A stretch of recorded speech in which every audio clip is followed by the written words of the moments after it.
Okay, we're ready to go. So, call to order meeting. Monday, May 19th, 5:33. Can we have a roll call? Commissioner Harrison. Here. Commissioner Barry. Here. Commissioner Holman. Here. Chair Flores. Present. Commissioner Devane is excused. Commissioner Wabert. Here. Commissioner Underwood Bush. Here.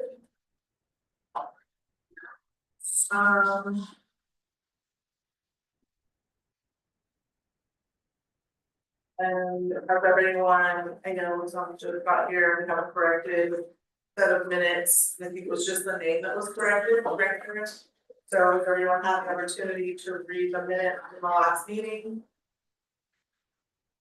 Yes. Any changes need to be made? Take a motion to approve the minutes. Make a motion to approve the minutes. I second. All in favor? Aye. Any opposed? Was the second water? Yes. Okay.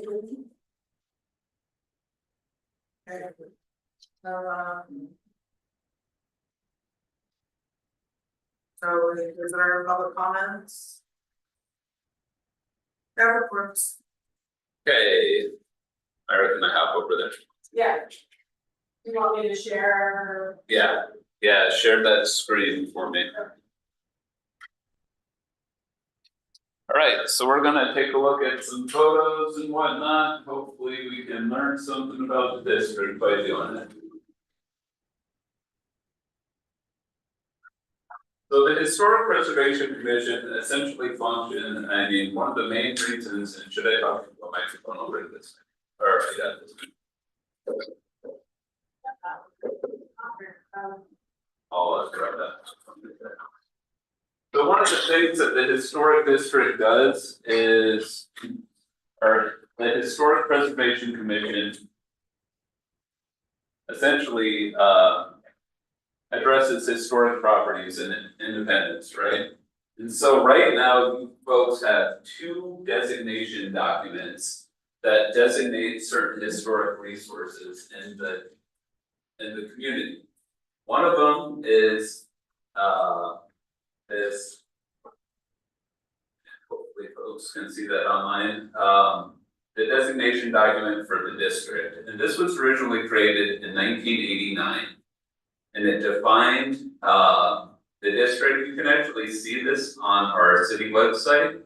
Go to codes, plans, and maps, go to historic preservation documents, Independence Historic District Designation Document. This was done in 1989 for a 39 block area bounded by, as it says there. Now, I guess the reason sort of to talk about this is I just wanna really hopefully get a sense of a couple of things about the district. One is that it's changed over time. It just fundamentally has changed over time. And that's just sort of the nature of how cities work. They change. The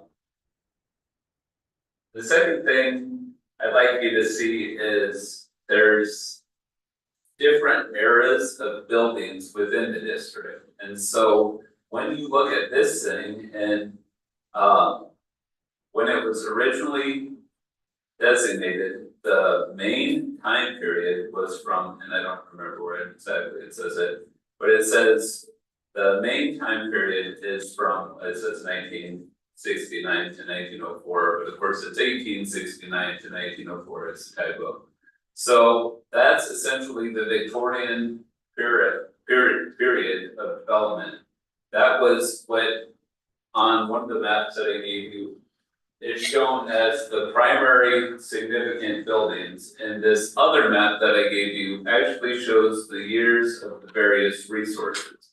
So when you see some of the darker ones, those are the older buildings within the district, right? Those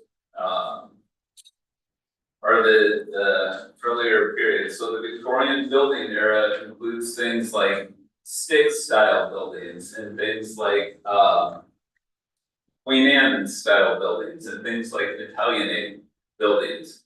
A good book to learn about historic building styles is this, A Field Guide to American Houses by Virginia and Lee McAllister. I have a couple of other books over there that I checked out from our local library that you can also take a look at. To learn about things like Victorian style buildings. But I marked this because when we start looking at this and we start pulling out some of the buildings of that era, we can see that not the whole district grew at all one time, right? You have different eras of buildings even within the district. And now we look at things like a Craftsman building, and like, oh, it's a Craftsman, right? That's actually a later style within the district. So I just wanna, I just want us all thinking about the district well. Now, on this map, the building and site classification map, it shows the secondary, contributing buildings. This was from the 1989 document, and it shows the secondary contributing buildings. Now, that sounds like a lesser classification, it's not. I mean, essentially what the primary contributing meant in the 1989 document was, this was from the primary era of growth that caused the historic district to be classified as a historic district. It was really that period where, you know, all the hops growing was happening and stuff like that. But also, things were oriented around C Street, the Willamette River. It was really that era that made the historic district classified as a historic district back in 1989. Now, when we redesignate, when another survey was done in 2012, basically it just said everything's part of the historic district, or I mean, you know, the Craftsman and the Victorian buildings are both contributing. So, that being all said, let me see if I can find my notes for this thing, so we can get going, of course. Alright, so one of the things that I just want to look at again is these Sanborn maps, because when we look at these Sanborn maps, and again, I found these on the Library of Congress. Just Google Sanborn maps, it will come up, Sanborn map collection, you can type in Independence. This is from 1888, you can see it right there, September 1888, right? And you can see when you look at the town at this point, downtown actually had more buildings than we do currently. There's just more stuff going on in downtown. Now, a couple of things that I'll call out. Look at everything is oriented around C Street. Because that's where the dock is, right? Bridge, 300 feet long, right? That's where everything is. You can see where Riverview Park is. You can see that whole side of the street is built out with buildings. Right, hotel, rooms, meat, tin shop, livery, you can see all that stuff. And then the pink is things that were brick buildings. I will call out, there is no Sperling Hotel here, right? You can see that. You can see gradually over time, downtown thinned out. You can also see C Street is fuller. There's stuff on the vacant lot right here. This is also hotel and room, hotel and office. You can see too, there's things like factories in the downtown, Sash and Gore factory. Now when we jump to 1913, we can see that there's more pink, right? There's more brick in downtown, but still, it's very full. All centered around C Street still, right? This is it's it's much fuller. Now, what I'll just call out too is you look at things like even the dwellings. And these are individual lots with multiple dwellings on each lot. So this is one lot, that's 1, 2, 3, and then a room, that's essentially 4 or 3.5 dwelling units on one single lot. Right, that was right near downtown, this lot right here has 2 dwelling units on it, dwelling unit, dwelling. So you look at those things, and you can see that things. It was different, it was denser than we anticipated. Right, I think a lot of times we look at what we have now, we see the old buildings and we sort of say, okay, that was what it was historically. No, it was different. And I think it's really important when we're thinking about the history of the district that we understand a fuller sense of the history of the district. Fred, can you, because I'm destroying it right now on this one. Is this is still C Street then? This is C Street right here, this is Second. I can zoom in just a little bit more, so you can see Where, okay, this is C Street. Main, Second, and you can see like. All of C Street is built out, right? Oh, Lodging and then and- Second Pacific Railroad down, isn't that Second Street? Okay, gotcha. Would you be able to send us all of these out in the meeting too? Yeah. Perfect, thanks. Yeah, I'll send you a link to them. Now. Sort of related to that, and I'll just show you some of these, I'll show you, oh shoot, I have all these pictures. Shoot, what one did I want to show you? Oh, where did that's from. This thing, what is that? Sad, I mean, the houses that we lost. This thing that we voted for me. I'll find it. But I'd love to show you folks though. Let's see, it's.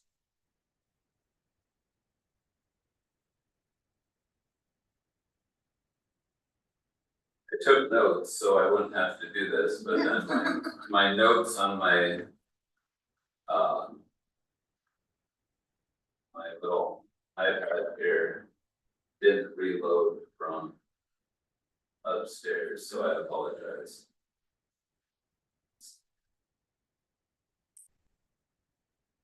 So this is just on the designation document itself, and I apologize for having to do this. Does Control F work on that page? I'm sure it does, but it's handwritten text that I'm looking for. So it's.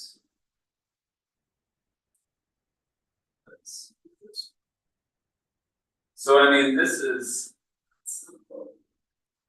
downtown, right? And so you can see this building's still here, but this building's not. Right? And this building is the Umpqua Bank building, and you can see that things were built up right to the edge of it. Right? Now that's the drive-through. There was a building here, then a building here as well. So I just don't think, we don't perceive downtown that way, right? It was much denser, it was much fuller than it is right now.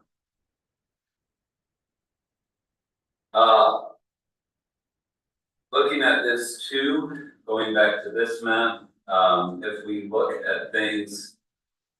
And then these maps are really interesting, like looking around the school, there was a circular skating rink.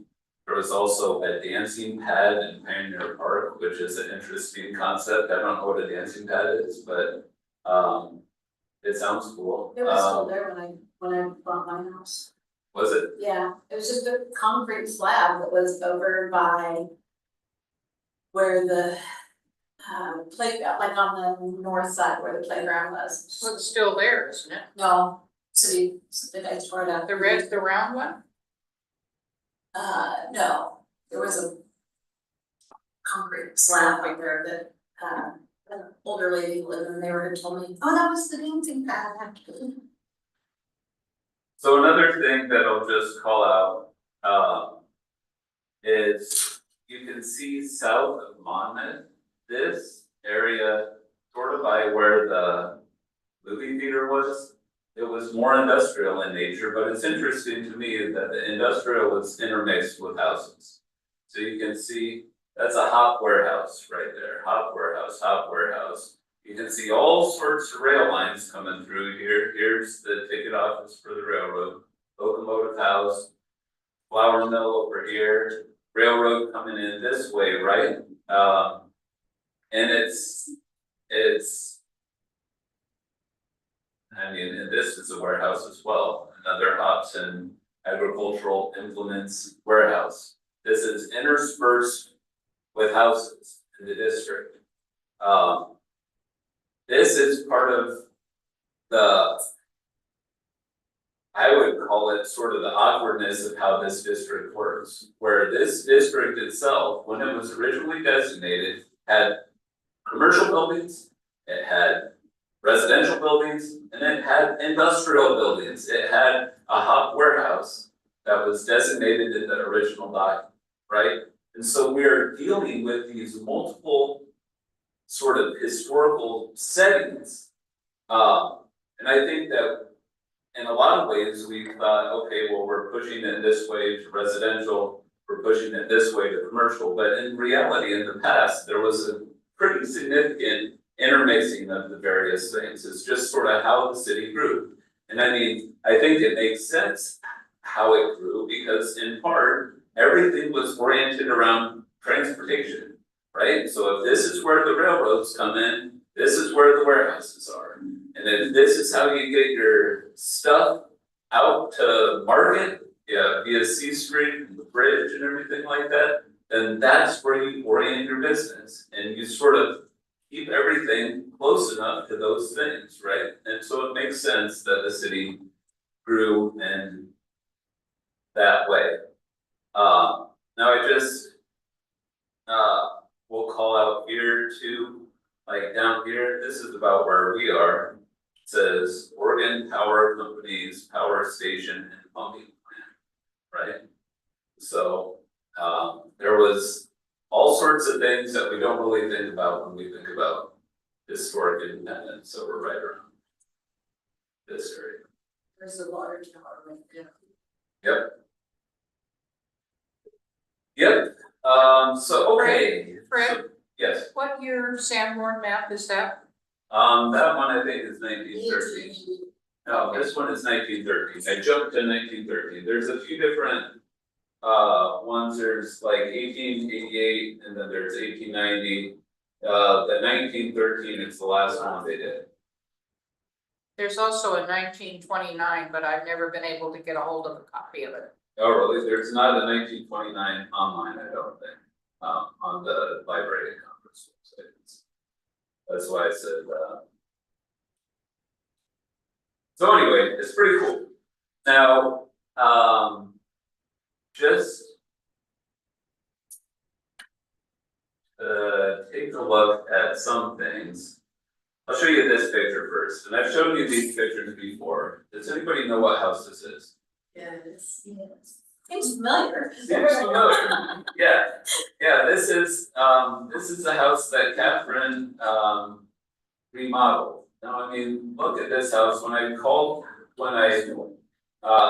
love detailing like this, right? Like this this is very Victorian. We'll watch a little video to describe why that's Victorian. Basically it relates to, they could do all sorts of stuff with new machinery, and so they did, right? And so that's part of it. When we looked at this last time we looked at it, I called out this house right here, which does not look anything like this now. But you can see it had similar sort of detailing on the top of it. Some bay windows popping out of the sides, those are not there. Now, going on, you'll remember last time I pointed out this building, I said, where is this? And nobody could answer the question. It's because it's not there anymore. This looks an awful lot like the Ash Creek veterinary building. But this is C Street right here, so this gives you a sense of what used to be on the north side of the park. That used Or to be on called, the west, on the west side of the park, so right across the street would be the brew, looking to the right. That's where the Veterans Memorial. It's where the Veterans Memorial, it's exactly right, Fred, yeah, that was called the Clodfelter Brick. Todd Felter brick though. So you look at that and you can see this right here, this is Cravens, you can see this is that side of the street right there. So that's the building, this is opposite side of the street, you could not recreate this picture because none of those buildings are there on this street.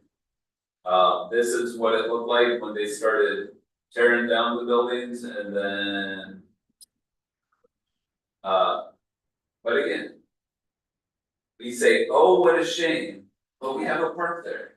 Imagine how much stuff happens at the park, right? And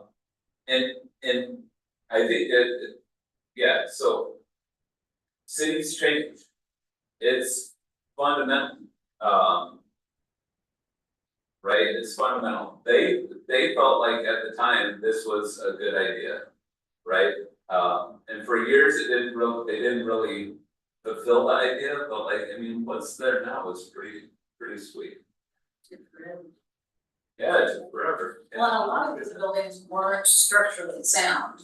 They didn't really have codes when they built them. Some of them wouldn't have lasted very long anyways. Right, I mean, it's true, I mean. Which is why they were replaced with brick buildings. Well, I mean, so the one building on the corner is I think if we looked at that Sanborn map, we would see that's a brick building. That was a brick building, so. We look at this, go back to page 6. Yeah, that's a brick building right there, so, cause it's paint, right, and so,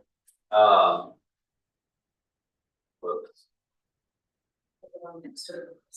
So I guess what I'm just saying, cities change. And we, I would say independence without the park would be quite a bit different. Nowadays, however. Alright, going on, so. The change has not been all negative though, like if you look at this picture, this is a pretty picture and I'm just gonna call out this building. This is an Italianate building right here where Ash Creek. That is, you can see there's detailing on the top that is no longer there in this picture. It's a nice looking building, right? But in the 70s or the 80s, look at how downtown looked, right? Look at that with all the windows and all the detailing and the nice looking stuff. Then you go to this and you're like, oh, that is hideous, right? Look at the building that Dan Weaver did, right? That thing is, that is really bad looking. Look, all of these windows are completely filled in. Look at this, these transom windows and the front windows are filled in, right? You look at that, downtown has come a whole long way from that to where it is now.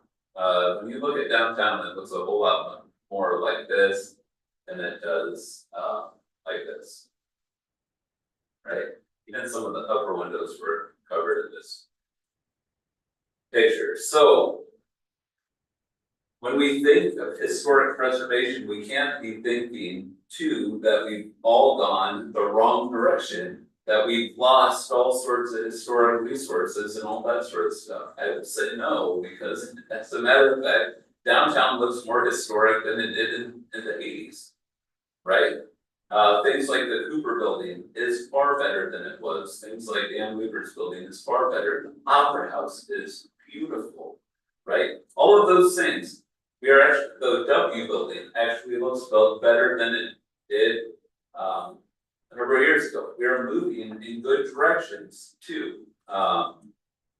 So yeah, we have to think about, historic preservation in a slightly fuller way. So, given all that, of course, I'm not gonna find it now.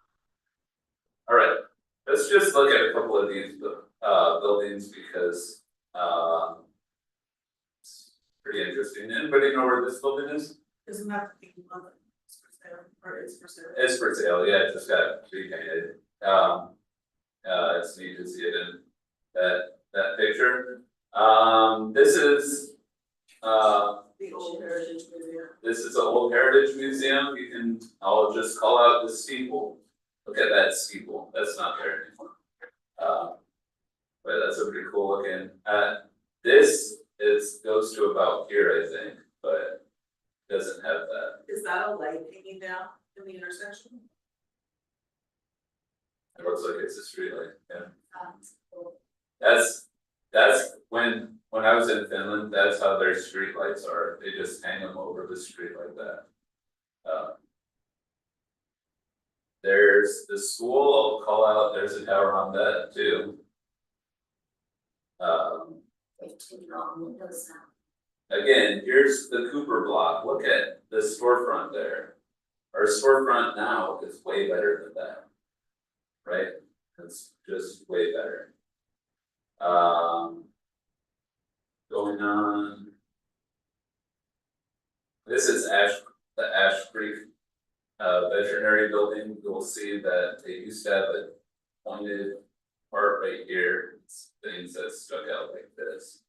Also, I'm fairly certain that there's windows underneath there, or there would have been. Just going on, there's a couple of photos though that I wanted to show you.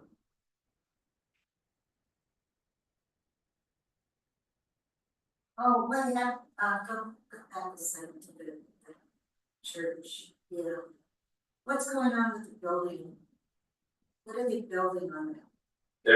They had a stairway up like that, they're just replacing the stairway in the ramp. They're making it ADA accessible, aren't they? They had a ramp before, it was accessible before, but they're making it better, so, yeah, it's So they're not still building it, I mean.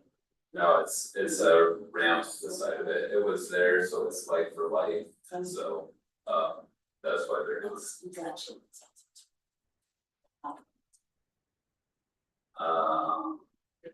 I actually wrote down page numbers, which would have been so helpful. Well, it's kind of interesting to see everything. This building is the Dunkel Apartments, right, or, and so this was right behind, Brad's building, right over here. One thing that I'll call out about that is when we look at a map like this, you zoom in.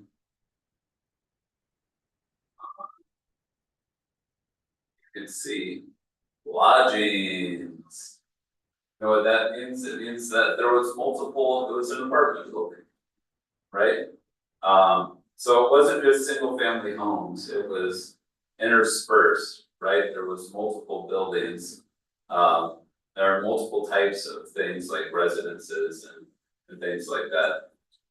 How do you prevent it's a more than just the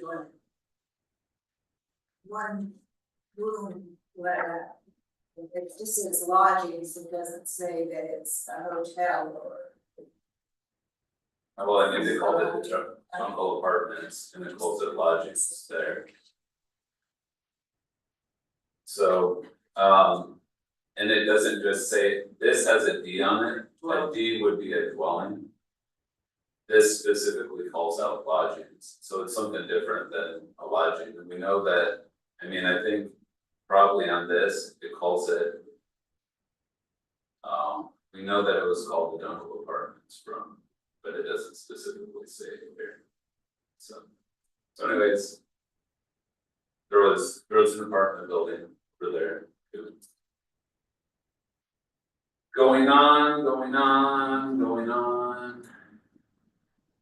Anybody know where this building is? What's the? Yes. I don't think so. This is the one at probably 10th in Monmouth, that Paul Ritter redid. Yeah. So, I mean, one of the things, I mean, you can see that they did a lot of landscaping work on it as well. That's, The old mayor's house. That's. There's the old library. There's First Baptist Church without the thing. Oh, I should have called that. Oh, yeah. So one of the things that I wanted to just point out is how things change as well. So this church right here, when you look at this church, it used to be, and I think we can see it in these. I think it's, it's next page. Oh, no, it's on this page. So when we look at this, look, it says SNF Church. So this is a Methodist church, right? And it says Spire. Now look at the shape of this building. You can see that in 1888 it was rectangular, right? When we jump to 1913, the building is no longer rectangular. I think it's on this one. Oh, of course not. It's on this side.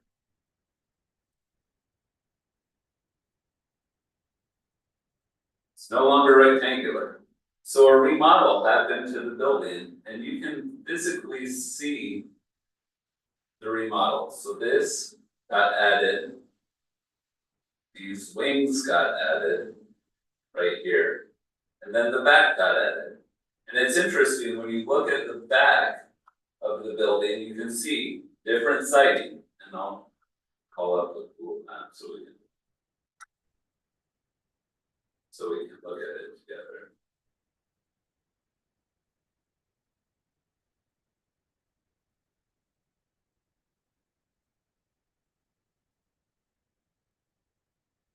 So you can see this siding is narrow. This siding is bad. You can see too that the style of building is almost slightly different. This has knee braces on the side of it. Things like, knee braces kind of make it more craftsman looking. Whereas this portion has the circular windows, all that stuff. So it's interesting, right? You don't think, we look at the building, we see it as one building. No, this represents changes in time, right? It shows the evolution of the district, right? And I think that understanding that the district itself has changed over time is really important for us. I'll show you another house that's really interesting, where you can see a physical change as well. It's one of the few brick houses in the district. So you look at this section right here, I think it says it's Italian, little thing. Yep, it says it's Italian. You can kind of tell by these eyebrow looking window things right here.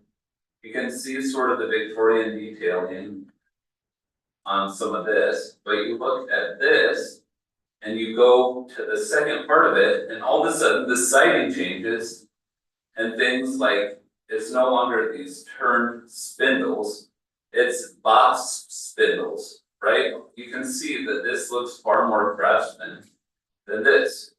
It's the same house, right? It shows the evolution of the house over time. I just think, I think that that's kind of interesting because tastes change and styles change and all that sort of stuff. Now, the historic standards, when it says when you're doing an addition, it says, don't try and beat the historic style that it came from, right? Because you'll probably do it. It's fine it should be compatible in massing and all that sort of stuff, but it's fine if it has different sort of features, and I think this is really interesting that you can actually see it on this building. Very ornate, more boxy. You can see this came first, then this. Isn't this a duplex? I think it is, yeah. Brad, this reminds me of that class that we took in 2024. It was an optional class that we had. And they spoke to the evolution of changes and that it's okay to change and still be historic, but when you're looking at something through the lens of preserving the historical preservation of the city, that it's okay to allow those changes in some regards, but also for the change that happened here, we were talking about from the Italian to the craftsman, that's also a signature of that time. So just because it's not the original style, doesn't mean that it's not a timestamp as well. Right, And so I think exactly. that's kind of what you're getting at, and I see what you're saying. I Yeah, appreciate you showing us what that looks like in one of the houses in their town. yeah, no, it's a really interesting thing, isn't it? Well, my personal house is pretty interesting, because it was moved in 1928, and it was just a Victorian, and it was moved to where it's at now, and then the porch was added on, so it's got a very craftsman style porch on a Victorian, and I'm pretty sure it had, just on the piece on the side, it just had wagon wheels, and it was just like a salt box, and there's so many additions on it now, the dormers were added on in 28. I don't think you can get to it, because it won't go down there. Oh, really? Which is kind of nice, but. So this building is the building that was the hot warehouse, right? And so this was sitting, I think this was right at Second and D. It's where the cinema is, I think the cinema is actually over here. So I think that it was, I mean, anybody know where that's at on the left? For the what? You're going up to the railroad across the. Right, they are, there was a track that ran in front of it. Yeah. And that was at one point, we tried to figure out a way to make that into the new library. Wow, It was just rotted, I mean, I went through it and, a couple of us on the store, we went through it and it was so rotted, just. It was a platform there where they could load. but it was a big building, huh? Oh, that was huge. Marilyn, but this is looking from like third down to second. Cause you can see the hills across the way there. Yeah, On D Street? Yeah. no, if, where it would be I'm so bad, it would be the southeast corner of the parking lot where the theater is now. So, For Simplot is. Cause it's on that big piece of, it was on that big piece of property where the theater is built to the west of it, the west end of it, and this was on the east to the south. So it took up like a quarter of that area, or better. Okay. I got to go in it several times. cool. What year is this picture from, the same? I don't know, let's see, July '88, yep.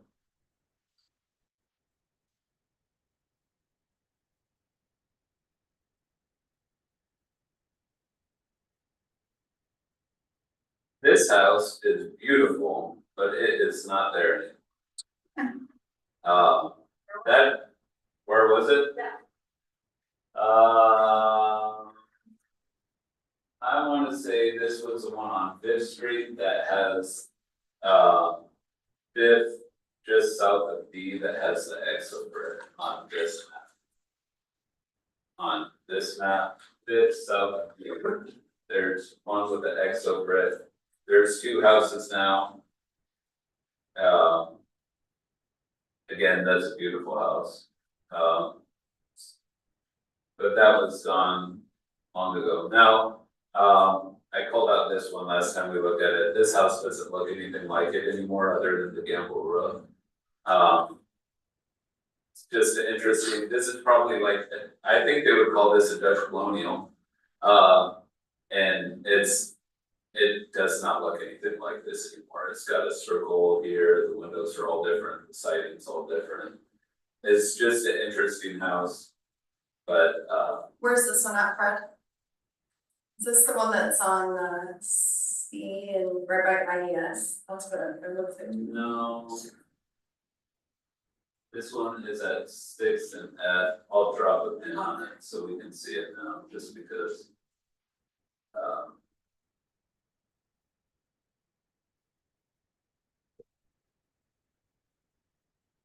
It's, close.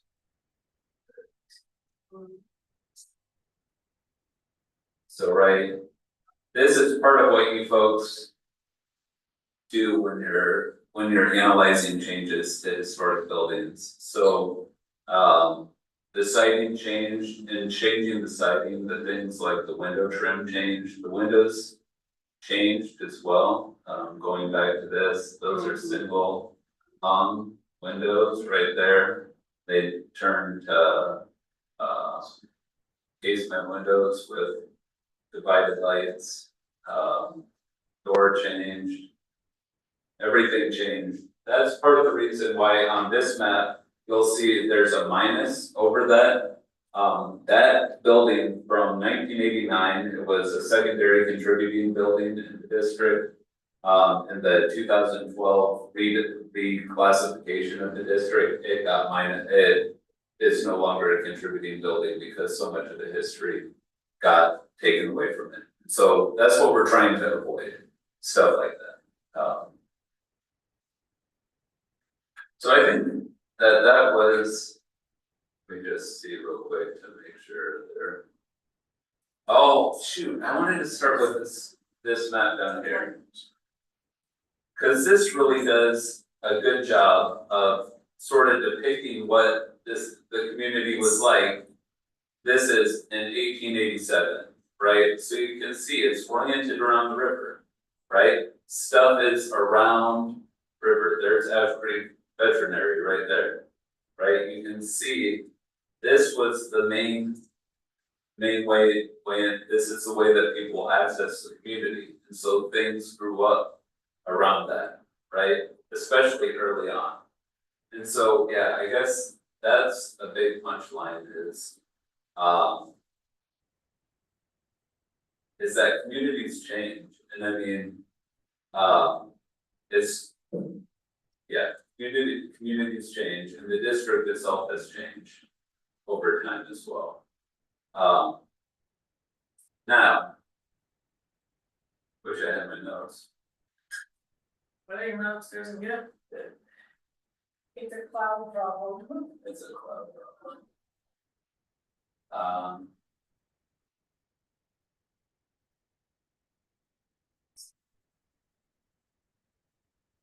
About the period of significance. Talked about all of that stuff. So I guess what we can do now, just what I'm hoping to do is as we are as we don't have stuff, hopefully we can learn more about the district, and hopefully even things like I would like to know more about the district as well. So this is an opportunity for me to learn, hopefully pass on something for you folks as well. And hopefully in the process, we actually, learn something together.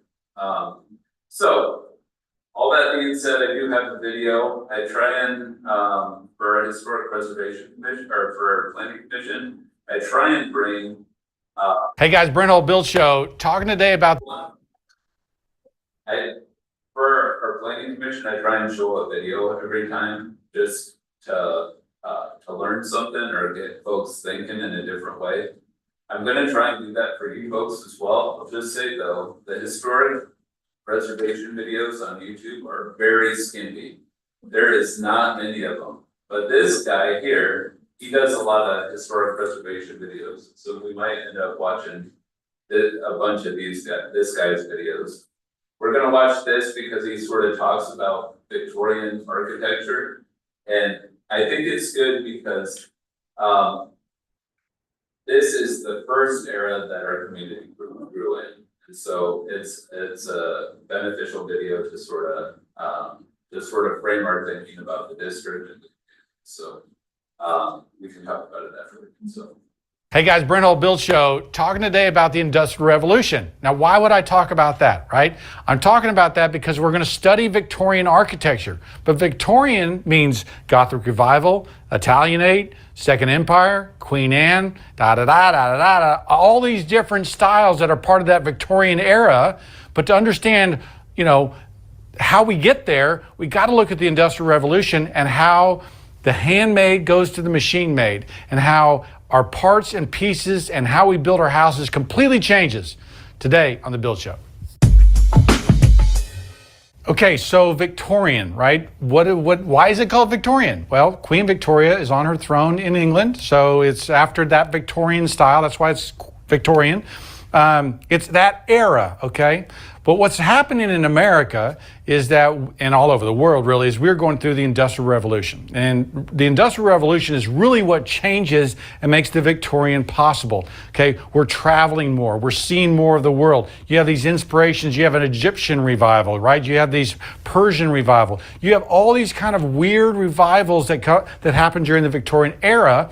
And it's because of travel, because the world's expanding, it's because of railroads, right? All those things are allowing people, 200 years ago, people never left their town, right? They never traveled. And all of a sudden, after the Grand Tour, there's touring companies where you can actually go tour to the world, right?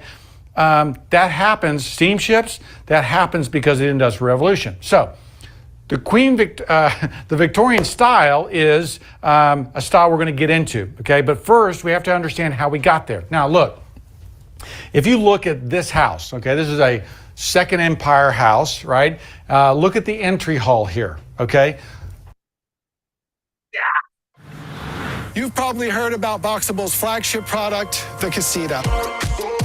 Come on in. An explosion of wood, right? Carved wood, ornate wood, all kinds of different shapes, all kinds of different ornamentation. Notice too, this is stain grade wood, right? You don't have stain grade wood pre-industrial, okay? We'll talk about that. All the ornamentation on the outside, right? We are able to build this because of the Industrial Revolution, because of the way the building changes and the way the machinery changes the way we build. And if you think about it as far as running a molding, okay? This is a crown, okay? Crown molding plane. Now, that peg, okay, that hole, you put a peg through it and you tie ropes to it. Now, why do you think you did that?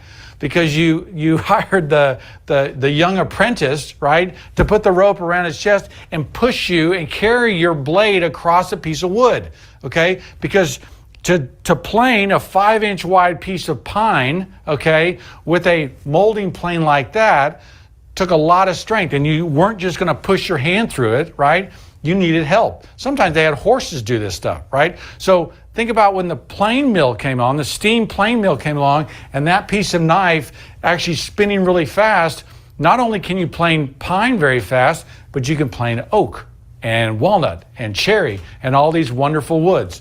Now, this is 1899, and this is Stanley 55, okay? And basically, it's a molding plane. You see all these different cutters here where you'd actually take this plane and make your own moldings. This is the end of an era, okay? This doesn't happen and doesn't go on very well because planing mills can plane so much faster and easier. Now, let me just show you what's happening during this period.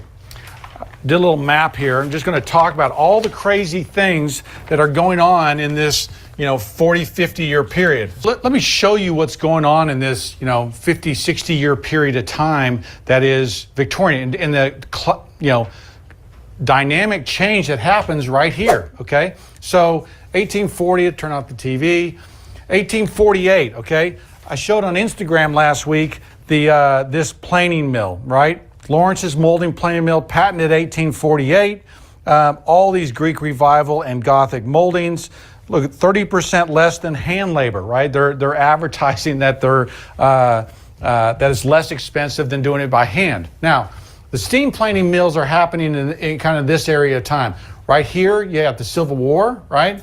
So that's into 1865.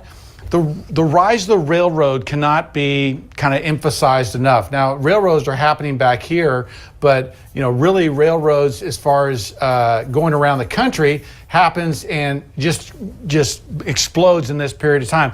That means more travel. That means people are moving around more, right? You have planing mills, really, because of the Civil War. If you think about 1848, and that's where the steam planing mill was kind of started, and I've got a couple of pamphlets and catalogs from the 1840s in New York. Now, smaller cities wouldn't have a steam planing mill. Only big cities, Baltimore, and I think is one of the ones I have in New York, right? They have steam planing mills. Smaller towns wouldn't have that. So this isn't happening everywhere. But if you think that industrialization is starting here, right? It really doesn't happen until after the Civil War. And most of the millwork catalogs that I've got from that period all start 1868, 66, I think is Curtis. But the planing mills, right, the large ones that begin to make doors, windows, moldings starts kind of right here. So the industrialization of woodworking kind of happens in that period. Railroads allow things to expand much farther. So framing, think about framing. Before here, you were timber framing a house, okay? Now, timber framing, as you may know, is where you take huge logs, right, and you are joining them together like a big piece of furniture. Stick framing, I think, was invented in Chicago in the 1850s or 60s. It really takes off after this point. It's balloon framing, but this is dynamic, okay? Timber framing used to take skilled laborers who are practiced in timber framing to build a frame, know how to put it together, know how to make it last. Stick framing, right? There's no joinery. All you're doing is taking a nail and driving two boards together. A much simpler, easier, less skilled labor way of building, right? Dramatic change. Softwoods versus hardwoods. I talked about this easier. Hardwoods. The planing mills allow you to run hardwoods. It's the reason why these Victorian houses, Victorian mansions have oak and maple and mahogany and walnut and all those luxury hardwoods which used to be exclusive for furniture are now available inside the homes of these houses, okay? The other thing, you have the rising middle class, right? This whole thing, the rise of the cities happened at this time. People going in for factory jobs. And all of a sudden you have this rising middle class who can afford more houses. Design changes, okay? You have over here, remember we were talking about Asher Benjamin before. We're talking about his books. And those plan books, right, were very influential, okay, as far as how design happened. You had these architects giving plan books, handing it down to carpenters. After this period, with pulp paper and everything else, you have the Ladies' Home Journal, right? So a magazine, right, is journal is offering house plans in their monthly magazines, right? And so all of a sudden, design's much more accessible. Doesn't mean it's good design, right? But design is more accessible. So you have all these different things going on. Standardization, right? Back here, because it's a handmade era, right? Everything's custom, right? Everything is unique to that house or unique to that builder. Over here, right? This is custom.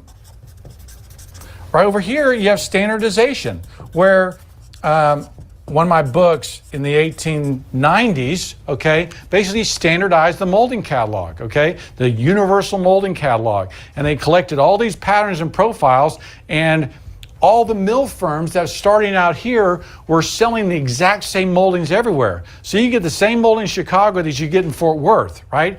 Standardization is taking place. You no longer have regional ideas. Do you see this? Kind of crazy, right? That all of these things are happening. Building is changing, right? Houses are going up faster. It's more accessible, right? I mean, the everyman house in 1780 is completely different from the one in 1920, right? It's just completely different. So all these changes are happening because of industrialization. And the reason why those Victorian houses look the way they do is because machines enabled them to have them, right? So the carved brackets, the huge carved brackets, realize that all the machines that we use in our shop today, molders, planers, band saws, scroll saws, duplicarvers. We don't have duplicarver, but they're available today. They were available in the 1870s. So the brackets and the carving and the other things that were happening on these houses were mechanized and were actually fairly cheap. One reason why those Victorian houses look the way they do is because they could. You know what I mean by that? They were able to. It was almost, look what we can do. Oh my gosh, we can do anything. And they did. So anyway, industrialization changes building. And you need to understand that, because when we go to look at these rooms and we start building these rooms, we're going to pick up moldings. You're like, holy moly, that's a huge piece of wood, right? They could, right? Look how big that base is. Look at the profile of the things. Yes, that's right. They could. And so you're going to see this ornamentation and this detail that changes the way we build and completely changes how a Greek revival to a Gothic revival to a Queen Anne changes. And we're going to be studying that in the coming weeks when we dig into that. So at the beginning of this video, we talked about how the Industrial Revolution changes architecture, and to study Victorian, right, to study the Victorian style with the Gothic revival and the Italianate and the Second Empire and all the different styles, we had to understand what happened, right? What happened to technology that enabled this. So let me just show you some of the things we'll be looking at and some of the things we'll be talking about in the coming weeks. This obviously is Gothic revival, right? You see the barge boards ends, and that kind of scroll work and that kind of detail is all machine made. It just wouldn't have been made by hand. This is the Italianate style. The Italianate style, you can recognize it because of the brackets under the eave, okay? So very popular styles all over the Northeast. This is Second Empire. Now, Second Empire is a reference to the French. Mansard was the French architect who kind of invented that mansard roof. And so, anyway, this is kind of the French influence. Remember, we're traveling globally now. I told you there was an Egyptian revival and a Persian revival in the Victorian area. So it's no doubt that we have some French influence.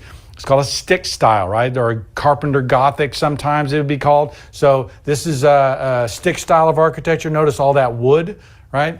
Queen Anne, Queen Anne, wow.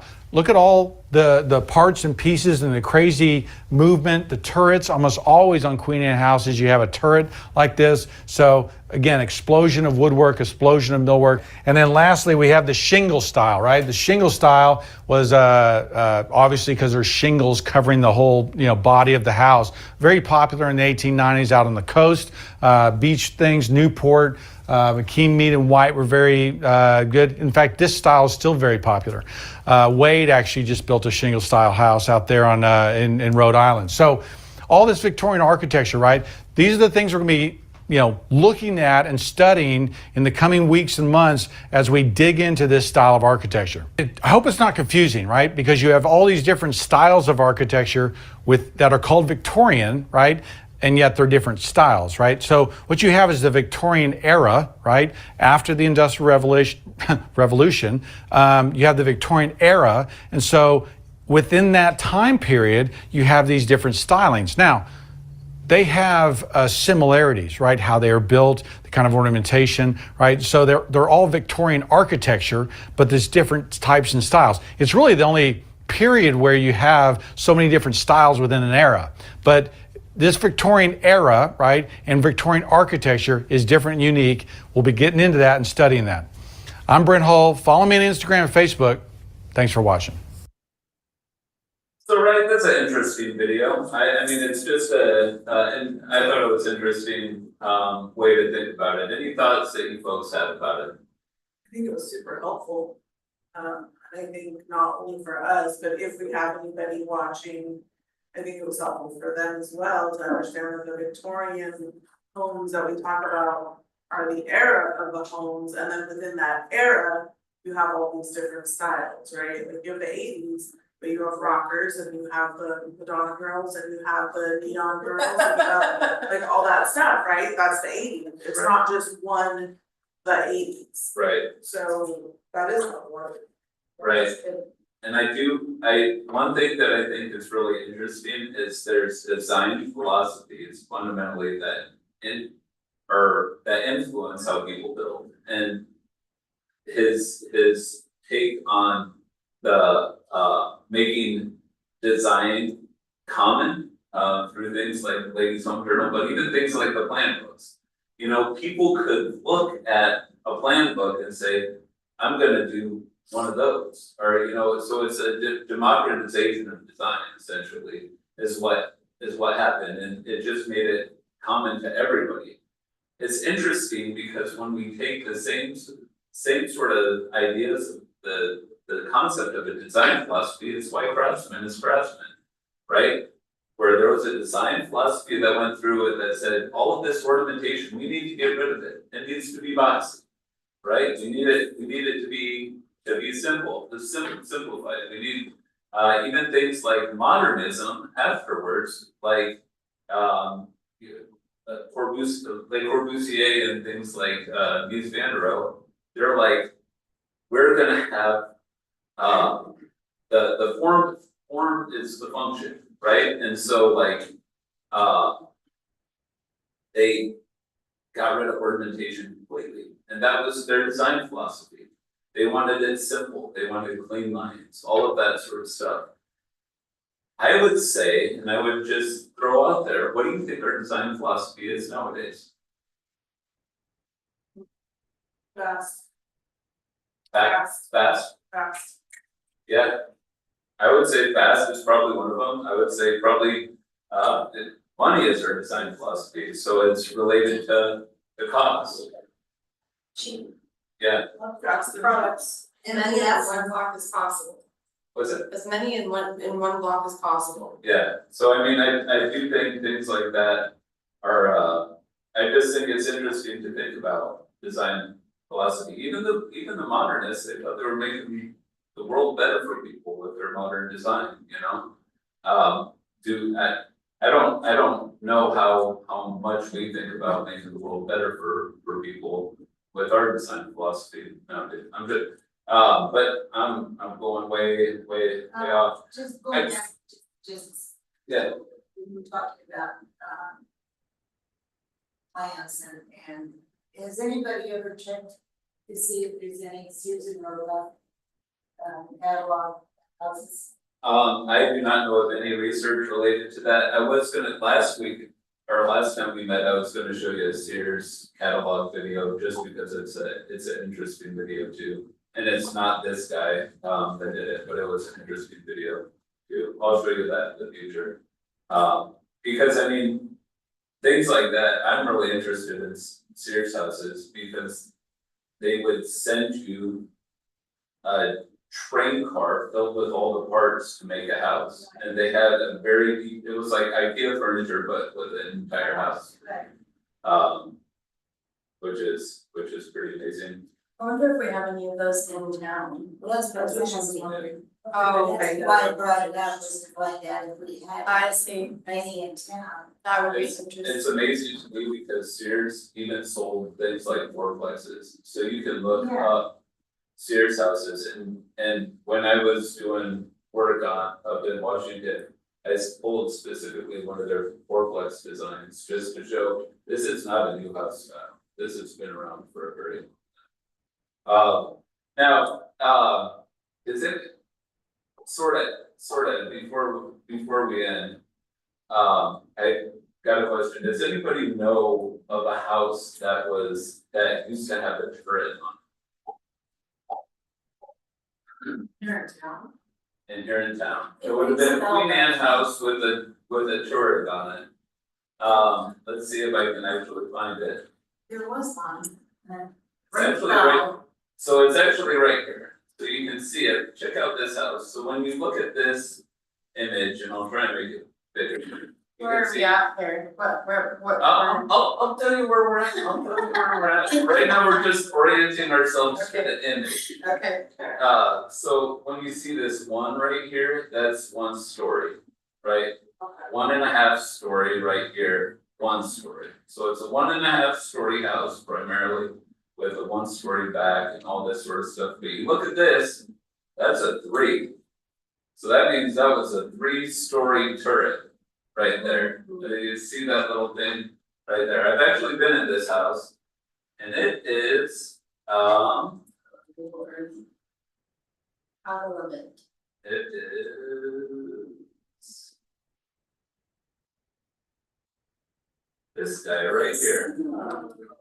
And they used to have the turret right here. I tried to find a picture of what that turret would have looked like. I Looking at it. I can't even imagine it either, but I've walked in the house and there's a stairway that goes up to nothing. There was a picture at the museum because it had kind of a nautical feel to it. An nautical field. Like, it reminded, I remember the picture because it reminded me of a lighthouse. But I know I've seen that picture. And it had the tower. Yeah, some sort of tower. Yeah. Three stories, so it would have been pretty high, I imagine. Very cool. So that's pretty much what I got for today. I'm sure I had other stuff to bring up, but we can cover it next time. The darn those notes. Okay, I'll entertain a motion to. And I make a motion to adjourn. any second, A second. anybody, all in favor? Cool, we're done. Cool. I will send you the links to these back. Thank you. Thanks. All right.